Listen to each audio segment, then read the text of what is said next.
Saan ba masarap maghalo-halo sa Kamuning? Dito ko sa area na to dati nakatira, pero bakit ngayon ko lang na-discover to? Bakit wala to dati? Guys, this is Kamuning's Halo-Halo Cafe and Restaurant, and ang ganda niya. Imagine this, a big old house converted in a cozy cafe restaurant.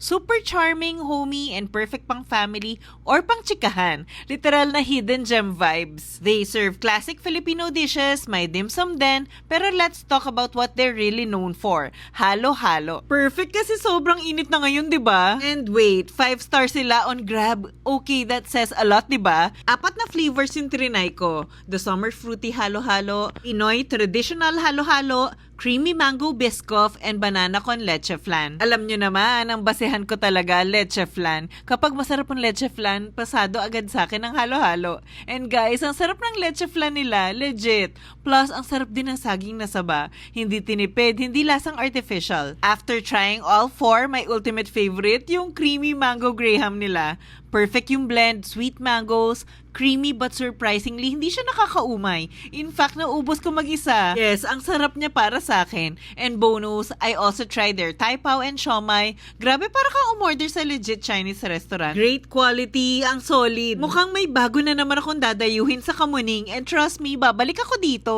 Ikaw, anong sahog ng halo-halo ang favorite mo? Share naman!